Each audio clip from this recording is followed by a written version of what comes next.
Good morning. It's Tuesday, August 18th, and you're looking at a live view of Falcon 9 as it awaits its 10:31 a.m. Eastern Time launch from pad Slick 40 at our Cape Canaveral launch site in Florida. Hello from SpaceX headquarters in Hawthorne, California. My name is Kate Tice, and I'm a senior certification engineer here at SpaceX. You're watching a live webcast for our 11th Starlink mission.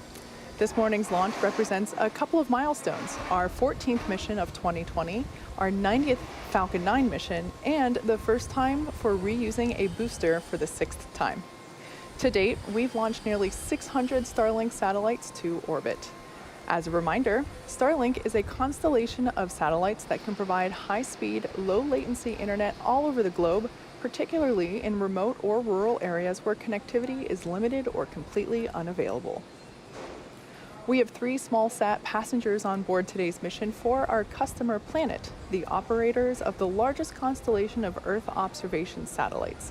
You may remember we also successfully launched 3 Skysats for Planet on a Starlink mission in June earlier this year. The satellites on today's mission will enable high-resolution imaging of a single location up to 12 times a day. They'll be joining 18 Skysats already in orbit, completing Planet's fleet of 21 satellites, making it the largest high-resolution fleet of satellites in orbit to date. Now, in order to make room for those 3 rideshare passengers, we will be launching 58 Starlink satellites today into low Earth orbit instead of the usual 60, as we have done in the past. Planet's Skysats will deploy in 3 sequential maneuvers beginning at about 12.5 minutes after liftoff, and the Starlink satellites will deploy at 46 minutes after liftoff. So at this point, we're at just under 8.5 minutes until liftoff, and right now all systems are go for an on-time liftoff this morning.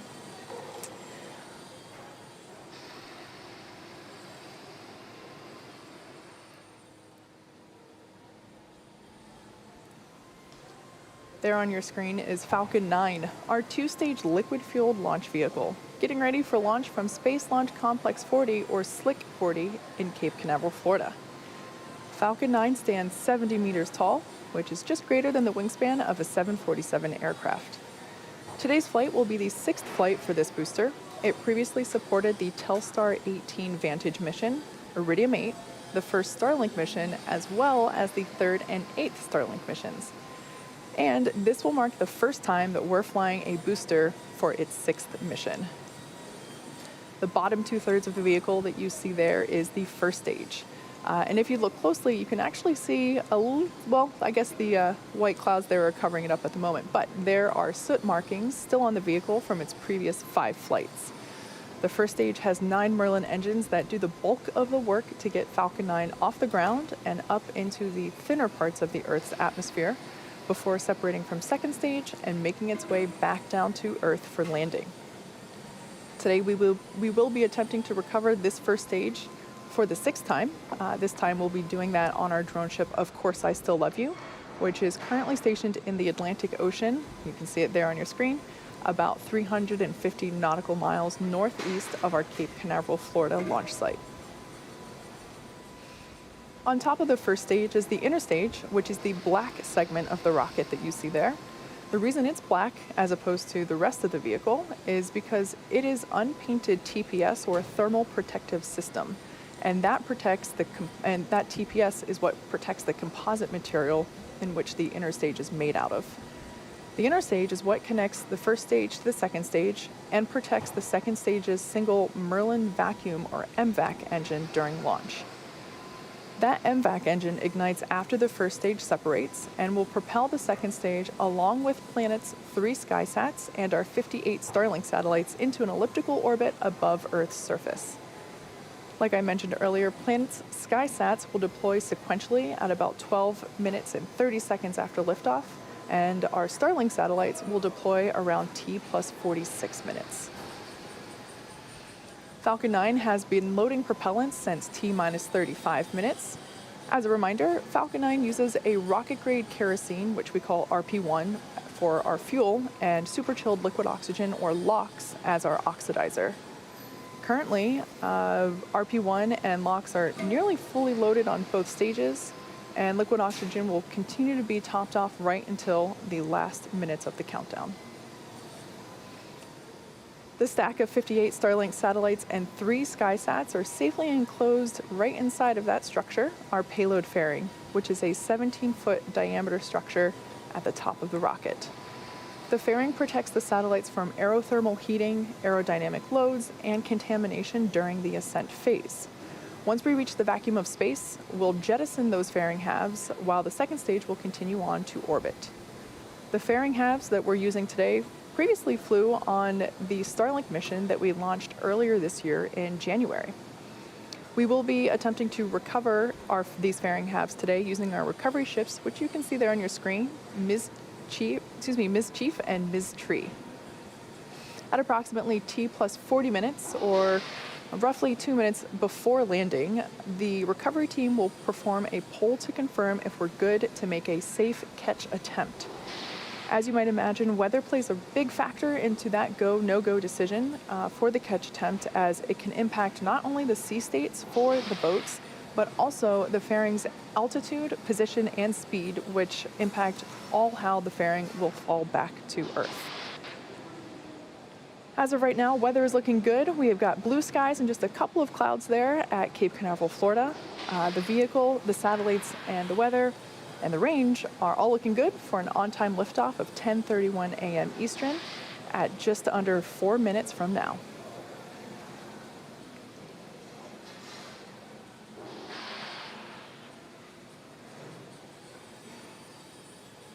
For those of you that might be newer to the Starlink program, little info for you. Our mission is to bring high-speed, low-latency internet to people all over Earth. Every one of these Starlink missions gets us closer to achieving that goal.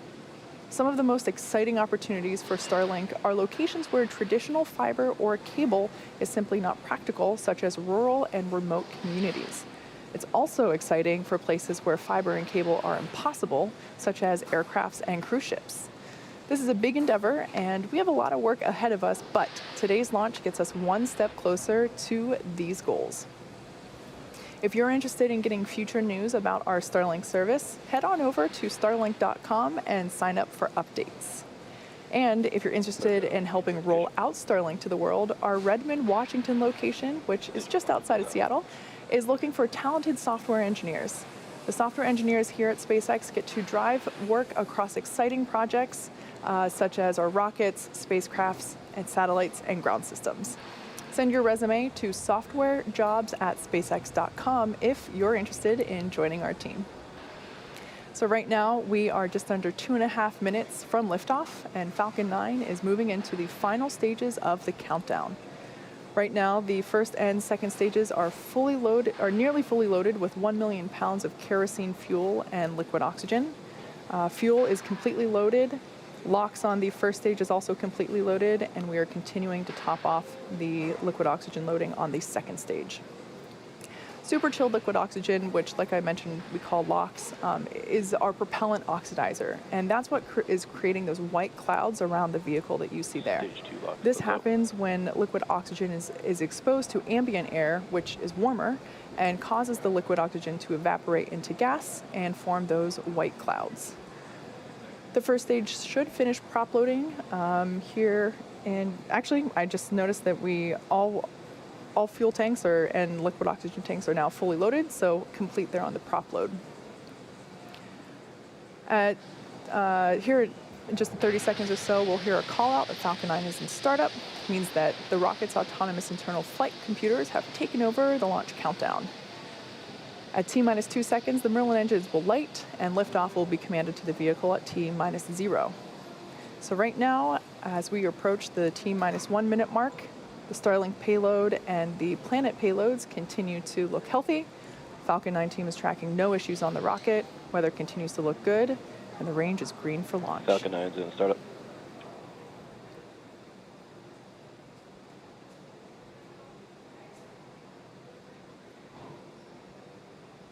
Stage 2, press for flight. LD is go for launch.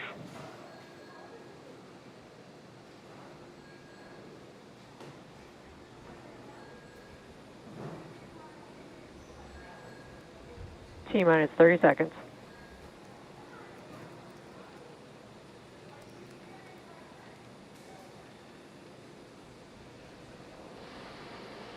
Okay, so we're in the final phases of the countdown. Let's Stage one watch to as startup Falcon pressures. 9 takes T-minus our 15 58 seconds. Starlink satellites and Falcon 3 9 planet is beginning for Skysats flight. into orbit.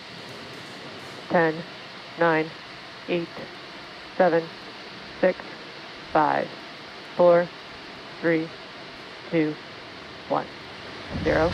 Ignition and liftoff of the Falcon 9. Go Starlink.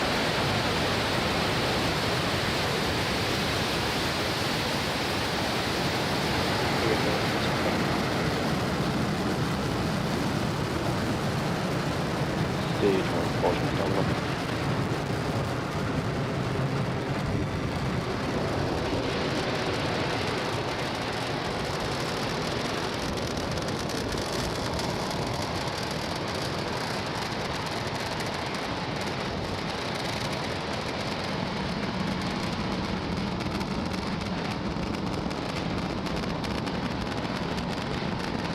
A successful liftoff of Falcon 9 Power and from telemetry Space nominal. Launch Complex 40 for this 11th Starlink mission.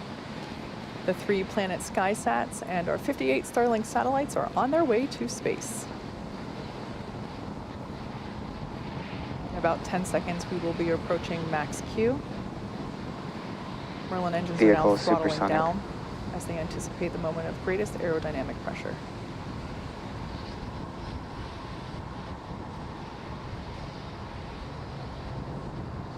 Max Q.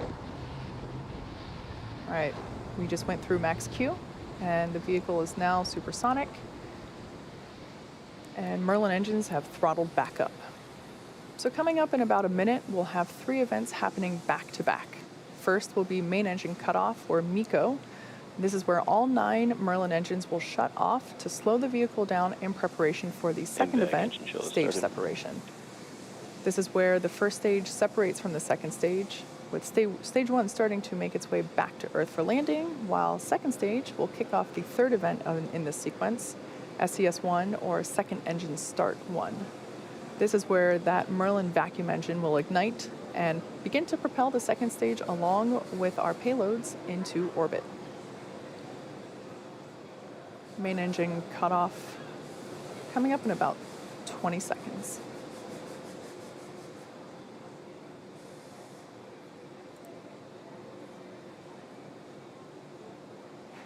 Everything continuing to look nominal for stage 1.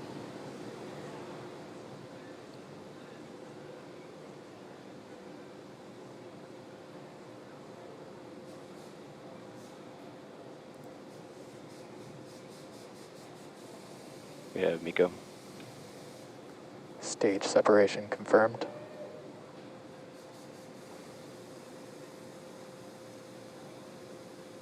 And in-back ignition. All right, so there we saw those 3 events all happen in quick succession. Stage 1 is now making its way back to Earth. There on the left-hand side of your screen, we can see the grid fins slowly deploying. And on the right-hand side of your screen, the Merlin vacuum engine beginning to develop that healthy orange glow as it continues its journey on to orbit. Fairing separation confirmed. We're just a few seconds away from fairing deployment. There we go, visual confirmation of fairing deployment. Once again, as a reminder, we flew those fairings on a previous Starlink mission in January earlier this year. So with that, we have successfully reused this fairing pair. Like I said earlier, we will be attempting to catch those fairing halves with our recovery ships, Ms. Tree and Ms. Chief.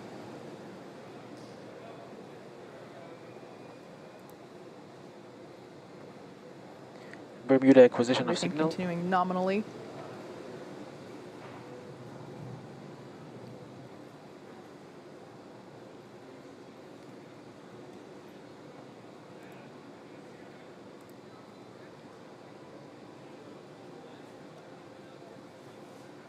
While the second stage is continuing to do its job, the first stage is making its way back home to Earth.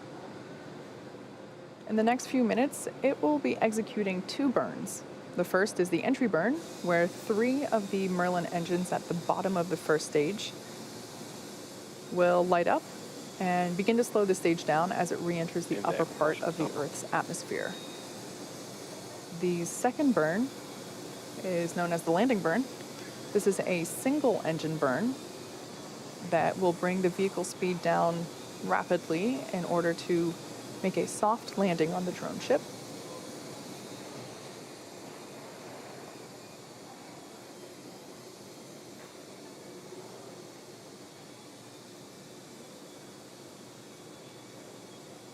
The 58 Stage 2 Starlink on satellites nominal that trajectory. are being carried along on the right-hand side of your screen there by the second stage will be joining our constellation of over 600 Starlink satellites that are already on orbit, which once again are designed to provide high-speed, low-latency internet to people on Earth. This is particularly important for places where good internet is hard to access, as well as places where wired or grounded internet is impossible, such as ships and airplanes.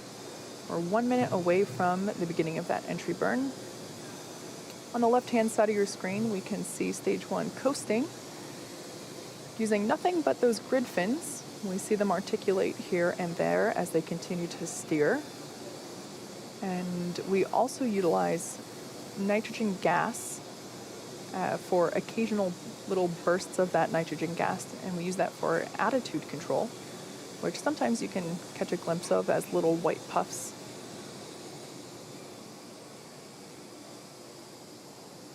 Second stage continuing nominally,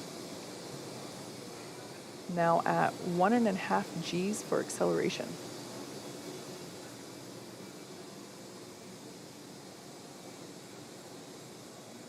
And 10 seconds away now from the beginning of that entry burn. Again, this is the first of 2 burns intended to slow the vehicle's velocity Stage down 1 as it FTS is re-enters saved. the Earth's atmosphere. Stage 1 entry burn startup. And there we can see that the entry burn has begun and will last for about 20 seconds. Stage 2 continues on nominal trajectory. Again, this burn utilizes 3 engines at the base of the rocket.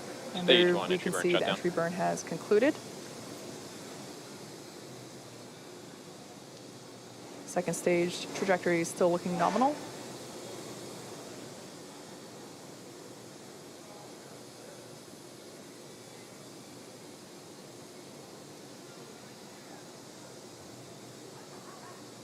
And in less than a minute, we will see the first stage on the left-hand side of the screen perform its landing burn. Looking back at our second stage, everything continues to look good. Once again, we are carrying 58 Starlink satellites prepared to join the over 600 Starlink satellites that are already on Stage 1 orbit, transonic. as well as 3 rideshare satellites for our customer planets. Those 3 Skysats will join the 18 Skysats that are already also on orbit. We're about 15 seconds away from landing burn. Terminal guidance.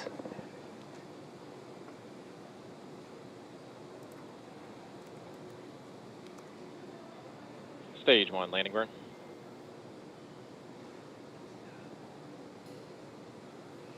And landing burn has begun.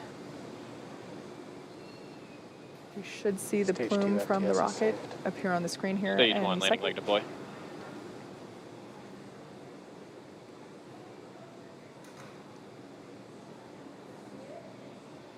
Our touchdown and shut off. Stage Successful 1 landing landing confirmed. of the first stage booster. Once again, this is the 6th time that we have utilized this booster on a mission, also marking its 6th landing. Go.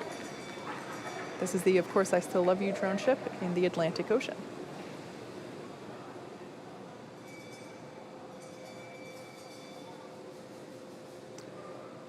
So turning our attention back to second stage, we've had Nominal confirmation orbit insertion. of second engine cutoff, or SECO-1. And we also have confirmation of a good Full orbit. acquisition of So now that stage 2 is going to coast in this orbit for another 3.5 minutes, we're going to take a quick break, and we'll be back at T plus 12 minutes for the deployment of Planet's 3 Skysats.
Welcome back to the webcast for this 11th Starlink mission.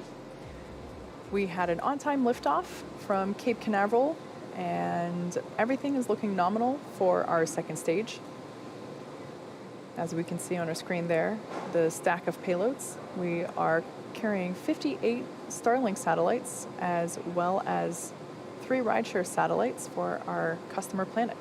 We're about 10 seconds away from the first of 3 deployments for those planet Skysats.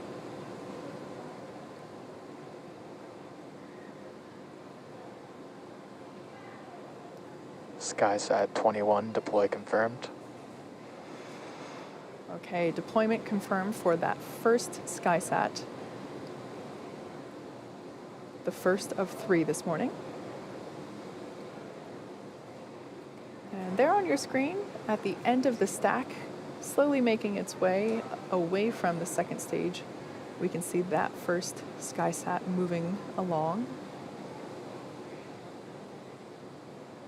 Skysat 20 deploy confirmed. And confirmation that the second Skysat has deployed. We'll see that here momentarily. There it is at the end of the stack again. And awaiting the third and final deployment for this rideshare customer.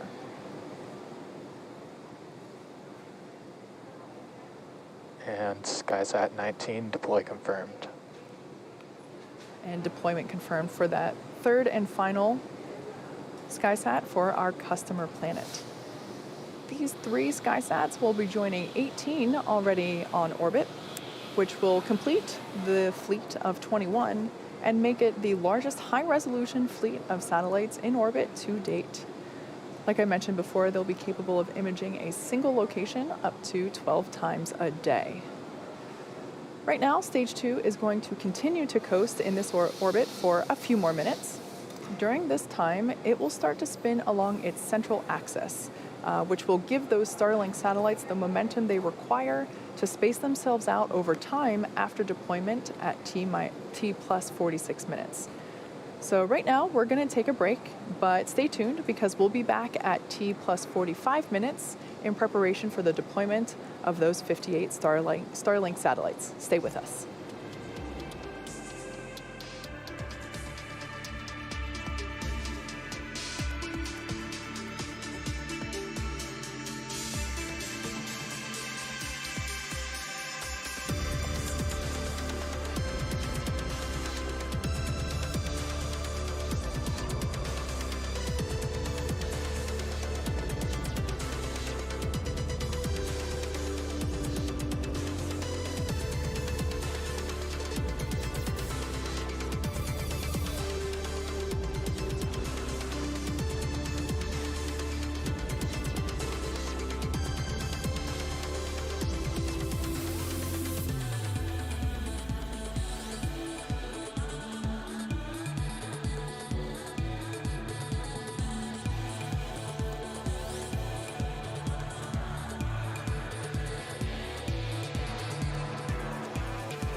Welcome back to the webcast for our 11th Starlink mission. We had an on-time liftoff at 10:31 a.m. Eastern Time from Cape Canaveral, Florida, for a 6th mission for this particular first stage. We landed it successfully on our drone ship, and there, as you can see on your screen, we successfully caught one of the fairing halves. That is a recovery vessel, Ms. Tree, caught that out of the air. The second fairing half made a soft water landing, so Ms. Chief is en route to scoop it out of the ocean. And before we went for a break, we saw the successful deployment of the 3 Skysat satellites for our customer Planet, which were ride-sharing along with Starlink. These 3 Skysats will be joining the 18 already on orbit and will complete Planet's fleet of 21 satellites and make it the largest high-resolution fleet of satellites in orbit to date. So here in just a couple of seconds, we will be deploying our 58 Starlink satellites, which will be joining the nearly 600 that are on orbit. Now, there is a chance, and it looks like I was just going to say that Starlink tension rod separation confirmed. we have an expected loss of signal over our ground station. There we go. We can see the visual confirmation of Starlink deployment.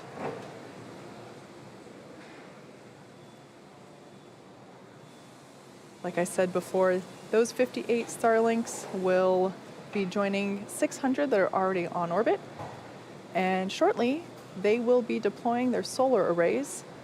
Over the next few days and weeks, they will distance themselves out using the momentum created by the second stage. Maneuver complete. Like I said, we spun it along its central axis to provide the momentum required for those satellites to space out, as you can see there. So they'll be using their onboard ion thrusters to make their way to their operational orbit of 550 kilometers above Earth, and we'll begin to start beaming down high-speed internet to us Earthlings.